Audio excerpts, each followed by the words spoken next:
നമുക്ക് നല്ല തേങ്ങ അരച്ചിട്ടുള്ള മാന്തള കറി ഉണ്ടാക്കാം. നല്ല ടേസ്റ്റ് ആട്ടോ അതിന്. അപ്പൊ അതെങ്ങനെയൊന്ന് കണ്ടാലോ? നമ്മളിന്ന് വളരെ കുറച്ച് കറിയും ഉണ്ടാക്കുന്നുള്ളൂ കേട്ടോ. ഒരു 1/4 കിലോ മാന്തള വെച്ചിട്ടാണ് ഞാൻ ഇന്ന് കറി ഉണ്ടാക്കുന്നത്. ഇത് കണ്ടില്ലേ, ചെറിയ മാന്തളാട്ടോ. അപ്പൊ നമുക്ക് തുടങ്ങാം. സ്റ്റൗ കത്തിച്ച് വെളിച്ചെണ്ണ ഒഴിച്ചു കൊടുക്കാം. എപ്പോഴും മീൻകറി ഉണ്ടാക്കുമ്പോഴേ മൺചട്ടി എടുക്കുന്നതാട്ടോ നല്ലത്. അപ്പൊ കറിക്ക് ടേസ്റ്റ് ഒന്നും കൂടി കൂടും. എണ്ണ ചൂടാവട്ടെ. അപ്പൊ നമുക്ക് ഇതിലേക്ക് എന്തൊക്കെയാ വേണ്ടെന്ന് നോക്കാം. 2 തക്കാളി എടുത്തിട്ടുണ്ട്, ഒരു പച്ചമുളക്, കുറച്ച് കറിവേപ്പില, പിന്നെ ഒരു വലിയ സവോളയാണ് എടുത്തിരിക്കുന്നത്.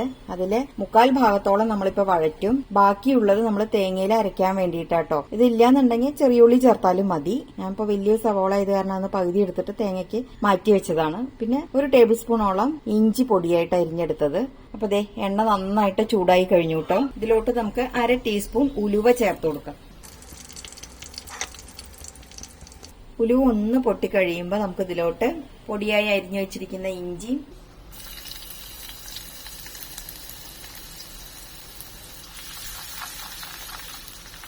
ഒപ്പം തന്നെ പൊടിയായിട്ട് അരിഞ്ഞു വെച്ചിരിക്കുന്ന സവാള കൂടി ചേർക്കാം. ഇതിലോട്ട് ഒരു തണ്ട് കറിവേപ്പില ചേർക്കാം. ഇനി ഇത് നല്ലപോലെ ഒന്ന് മൂത്തു കഴിയുമ്പോൾ നമുക്ക് തക്കാളി പൊടിയായിട്ട് അരിഞ്ഞത് ചേർക്കാം. അപ്പോൾ ഉള്ളി ഒന്ന് മൂത്ത് കഴിഞ്ഞു കേട്ടോ. ഒത്തിരി അങ്ങോട്ട് ബ്രൗൺ കളർ ആയിട്ടില്ല, എന്നാൽ ചെറുതായിട്ടായിട്ടുണ്ട്. ഈ ടൈമിൽ നമുക്ക് ഇതിലോട്ട് ചെറുതായിട്ട് അരിഞ്ഞു വെച്ചിരിക്കുന്ന തക്കാളി ചേർത്ത് കൊടുക്കാം കേട്ടോ. ഈ കറിയിൽ നമ്മൾ കൂടുതൽ തക്കാളി ചേർക്കുന്നതാട്ടോ ടേസ്റ്റ് കൂടുതൽ. മറ്റേ വാളൻപുളി നമ്മൾ ചേർക്കുന്നുണ്ട്, അത് വളരെ കുറച്ച് ചേർക്കുന്നുള്ളൂ. പുളി ഒരുപാട് മുന്നിട്ട് നിൽക്കരുത്. കൂടുതൽ പുളിയായി കഴിഞ്ഞാൽ ഈ കറിയുടെ ടേസ്റ്റ് പോവുള്ളൂ. എന്നാൽ പുളി വേണം താനും കേട്ടോ. ആ രീതിയിൽ വേണം നമ്മളത് ഉണ്ടാക്കുന്നത്. അപ്പൊ ഇതിൽ 2 തക്കാളി ഞാൻ എടുത്തിരിക്കുന്നത്, വളരെ കുറച്ചല്ലേ ഉണ്ടാക്കുന്നുള്ളൂ. അത് ഇതിലോട്ട് ചേർത്ത് കൊടുക്കാം. അപ്പൊ ഇത് ചെറിയ തീയിൽ വെക്കാം. ഇനി നമുക്ക് പൊടികളൊക്കെ ഒന്ന് അരച്ചെടുക്കാം കേട്ടോ. എന്താന്ന് വെച്ചാല് ഞാൻ ഇപ്രാവശ്യം പൊടിപ്പിച്ച മല്ലിപ്പൊടി നന്നായിട്ട് പൊടിഞ്ഞില്ല. അപ്പൊ നമുക്കതൊന്ന് മിക്സിയുടെ ജാറിലിട്ടിട്ടൊന്ന് നന്നായിട്ട് അരച്ചെടുക്കാം. അപ്പൊ ഇത് ചെറിയ തീയിലിടാം. മിക്സിയുടെ ജാറിലോട്ട് എരിവിന് ആവശ്യമായ മുളക് പൊടി ചേർത്ത് കൊടുക്കാം. 1/2 ടീസ്പൂൺ ചേർത്തിട്ടുണ്ട് കേട്ടോ. അത് തീരെ എരിവില്ലാത്തത് കാരണം ഞാൻ 1/2 ടീസ്പൂൺ ചേർത്തിയെന്നേ ഉള്ളൂ. എരിവ് ഓരോരുത്തരുടെയും പാകം നോക്കിയിട്ട് ചേർക്കണം കേട്ടോ, കൂടി പോവരുത്. 1/2 ടീസ്പൂൺ മഞ്ഞൾപ്പൊടി, 1 ടേബിൾ സ്പൂൺ മല്ലിപ്പൊടി. ഈ മല്ലിപ്പൊടി തീരെ പൊടിഞ്ഞില്ല കേട്ടോ ഇപ്രാവശ്യം. അത് കാരണം നമ്മളിങ്ങനെ ചെയ്യുന്നത്. അല്ലാന്നുണ്ടെങ്കിൽ ഡയറക്റ്റ് നമ്മളിപ്പോ ആ വഴറ്റുന്നതിലേക്ക് നന്നായിട്ട് തക്കാളി വഴന്ന ശേഷം ചേർക്കാവുന്നതേ ഉള്ളൂ. അപ്പൊ ഇതൊന്ന് അരച്ചെടുക്കാം.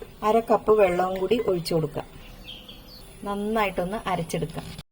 അരച്ചു വെച്ച മല്ലിയും മുളകും മഞ്ഞളും നമുക്ക് ഒരു ബൗളിലോട്ട് മാറ്റാം. ഒപ്പം നമുക്ക് ഇതിൽ തന്നെ തേങ്ങയും അരയ്ക്കാം കേട്ടോ. ഒരു 1/4 കപ്പ്, അര അല്ലെങ്കിൽ 1/4 കപ്പ് തേങ്ങ എടുക്കാം. ഞാൻ ഇപ്പൊ 1/4 കപ്പാണ് എടുത്തേക്കുന്നത്. ഇനി നമ്മൾ നേരത്തെ പറഞ്ഞല്ലോ, ഒരു സവോളയുടെ കുറച്ച് മാറ്റി വെച്ചിട്ടുണ്ടെന്ന്, അത് ഇതിലോട്ട് ചേർത്ത് കൊടുക്കാം. ഒപ്പം നമുക്ക് ഇതിലേക്ക് അരയ്ക്കാൻ ആവശ്യത്തിനുള്ള വെള്ളം 1/2 കപ്പ് ഒഴിച്ചു കൊടുക്കാം. എന്നിട്ട് നല്ല മയത്തിലങ്ങ് അരച്ചെടുക്കാം. അപ്പൊ നമ്മുടെ അരപ്പ് റെഡിയായി. തക്കാളി നന്നായിട്ട് ഉടഞ്ഞു കഴിഞ്ഞു കേട്ടോ. ഇനി നമുക്ക് ഒരു പച്ചമുളക് ചേർക്കാം. വീണ്ടും ഒന്നുകൂടെ വഴറ്റി കൊടുക്കാം. ഈ തക്കാളിയൊക്കെ നന്നായിട്ട് ഇതിൽ ഇഴുകി ചേരണം, അതുവരെ നമുക്ക് വഴറ്റിയെടുക്കണം കേട്ടോ. എപ്പോഴും ഈ മാന്തളുടെ കറി ഉണ്ടാക്കുമ്പോഴേ വാളൻപുളിയുടെ അളവ് കുറച്ചെടുക്കുക. എന്നിട്ട് തക്കാളിയുടെ അളവ് കൂടുതൽ കൂട്ടിയിട്ട് ഉണ്ടാക്കുമ്പോഴാണ് അതിന് ടേസ്റ്റ് കൂടുതൽ കേട്ടോ. ചെറിയൊരു മധുരപ്പുളിയല്ലേ തക്കാളിക്ക് ഉണ്ടാവുക. അപ്പൊ ഈ കറിക്ക് ഭയങ്കര ടേസ്റ്റ്. നല്ലൊരു മണം വരുന്നുണ്ട് കേട്ടോ. നമ്മുടെ കിച്ചൺ മുഴുവൻ നല്ലൊരു മണം വരുന്നുണ്ട്. ഈ ടൈമിൽ നമ്മളിവിടെ അരച്ചു വെച്ചിരിക്കുന്ന പൊടികളുണ്ടല്ലോ, അത് ചേർക്കാം. ഞാനിപ്പോ അത് നന്നായിട്ട് അരഞ്ഞിട്ടില്ല എന്ന് കരുതിയിട്ടാട്ടോ അതൊന്നുകൂടി മിക്സിയുടെ ജാറിലിട്ടിട്ട് അരച്ചത്. അതല്ലാന്നുണ്ടെങ്കിൽ നല്ല നൈസ് പൊടിയാണെങ്കിൽ നമുക്ക് ഡയറക്റ്റ് ഇതിലോട്ട് ചേർക്കാവുന്നതാണ്. അത് ഇതിലോട്ട് ചേർത്ത് കൊടുക്കാം. ഈ മില്ല് പൊടിക്കുക കാരണേ ചില സമയത്ത് നന്നായിട്ട് പൊടിയും, ചിലപ്പോൾ ഇതുപോലെയാണ്. പിന്നെ രണ്ടാമത് ഞാൻ കൊടുത്തയക്കാൻ നിന്നില്ല, അതാ സത്യത്തിൽ ഉണ്ടായത്. മല്ലിയൊക്കെ നന്നായിട്ട് പൊടിഞ്ഞില്ലെങ്കിൽ ആകെ ഇങ്ങനെ പിരിവിരുന്നനെ കിടക്കുള്ളൂ. അപ്പൊ ആ കറിയുടെ ടേസ്റ്റേ പോവും. അത് കാരണം നമ്മളത് അരച്ചെടുത്ത് കേട്ടോ. ഇനി നന്നായിട്ടൊന്ന് മൂപ്പിച്ചെടുക്കാം. ചെറിയ തീയിലിട്ടിട്ട് ഒന്ന് എണ്ണ തെളിയുന്ന വരെ നമുക്കൊന്ന് മൂപ്പിച്ചെടുക്കാം. നല്ല ടേസ്റ്റ് ഉള്ള ഒരു മീനല്ലേ ഈ മാന്തള് മീന്. ഇവിടെ അമ്മൂസിന് ഭയങ്കര ഇഷ്ടാട്ടോ മാന്തള്. വലിയ മീനിനെക്കാട്ടിലും കൂടുതൽ ഇഷ്ടമാണ് ചെറിയ മീനിനോട്. ചെറിയ മീൻ പറഞ്ഞാൽ എല്ലാമൊന്നും കഴിക്കില്ല കേട്ടോ, സെലക്റ്റീവാണ് പുള്ളിക്കാരി.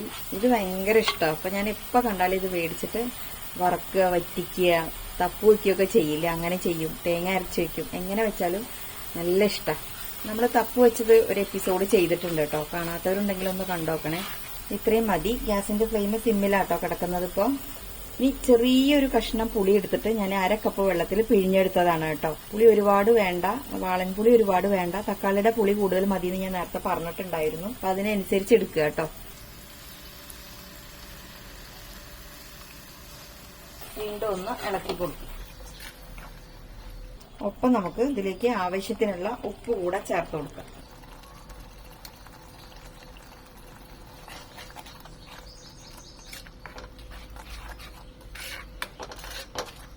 ഒന്നങ്ങ് ചെറിയ തീയിലിരുന്നിട്ട് ഒന്ന് തിളക്കട്ടെ. വെള്ളം പോരാ തോന്നുകയാണെങ്കിൽ നമുക്ക് ചേർക്കാം കേട്ടോ. കുറച്ചുകൂടെ ചേർക്കാം. ഒരു 1/2 കപ്പ് കൂടി ചേർക്കാം.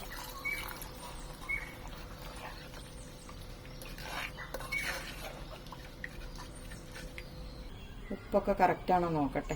ഇനി ആയിട്ടില്ല, നമുക്ക് തേങ്ങയൊക്കെ ചേർക്കാനുണ്ട്. എന്നാലും ഒന്നുകൂടി നോക്കാം. കറക്റ്റാട്ടോ. നന്നായിട്ടൊന്ന് തിളച്ച് വരട്ടെ.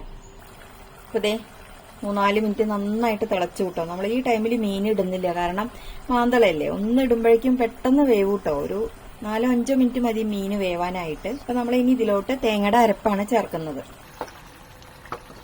1/2 കപ്പ് വെള്ളവും കൂടി ഒഴിച്ചു കൊടുത്തിട്ട് ഈ മുഴുവനായിട്ട് ഈ തേങ്ങയുടെ അരപ്പ് ഇതിലോട്ട് ചേർത്ത് കൊടുക്കാം.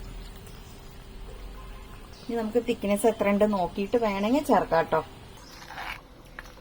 ഇത് മതി കേട്ടോ. പാകത്തിന് പുളിയേ ഉള്ളൂ. ചെറുതായിട്ടൊരു മധുരം പോലത്തെ ഒരു പുളിപ്പ് വേണം. ആ ഒരു രീതിയിൽ വേണം നമ്മളത് ഉണ്ടാക്കിയെടുക്കാൻ കേട്ടോ. അപ്പോഴാണ് ഈ കറിക്ക് ടേസ്റ്റ് കൂടുക. മതി, വല്ലാതെ അങ്ങോട്ട് തിളച്ച് വരണ്ട. അപ്പോഴേക്കും നമുക്ക് മാന്തള ചേർക്കാം.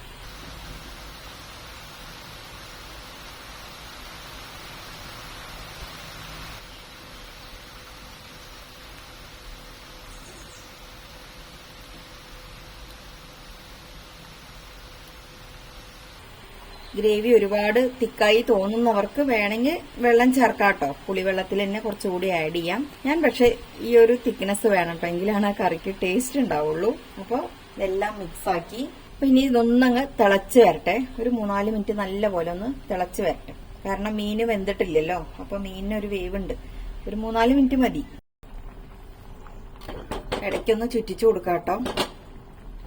തവിയിട്ട് കഴിഞ്ഞാൽ ചിലപ്പോൾ മീൻ ഉടഞ്ഞു പോകും.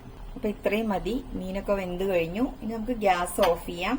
ഇനി ഈ മൺചട്ടിയിൽ ഇരുന്ന് ഒന്നുകൂടെ ആവൂട്ടോ. ഭയങ്കര ടേസ്റ്റ് ഉള്ളൊരു കറിയാ. ഗ്രേവി എനിക്കിത് പാകാണ്. നിങ്ങൾക്ക് വേണമെന്നുണ്ടെങ്കിൽ ഗ്രേവി കുറച്ചുകൂടെ ലൂസ് ആക്കാം കേട്ടോ. അതല്ലാന്നുണ്ടെങ്കിൽ തേങ്ങയുടെ അരപ്പ് കുറച്ച് കുറയ്ക്കാം. അതായത് ഇപ്പൊ ഞാൻ 3/4 കപ്പ് എടുത്തത് 1/2 കപ്പായാലും കുഴപ്പമില്ല. ഏറ്റവും ലാസ്റ്റ് നമുക്ക് ഇതിലോട്ട് കറിവേപ്പില ചേർക്കാം. ഗ്യാസ് ഓഫ് ചെയ്തു. കണ്ടില്ലേ, മൺചട്ടി ആകുമ്പോ ഇങ്ങനെ തിള വന്നോണ്ടിരിക്കും. അപ്പൊ നമുക്ക് ഇനി ഇതിപ്പുറത്തോട്ട് മാറ്റാം, അല്ലെങ്കിൽ പിന്നെയും ഇരുന്ന് വേവും അത്.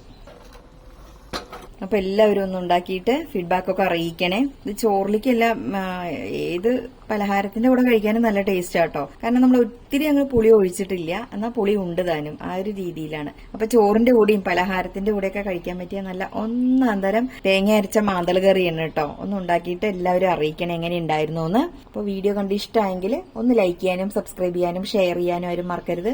വീണ്ടും നല്ല നല്ല റെസിപ്പിയുമായി വരുന്നത് വരയ്ക്കും. ബൈ.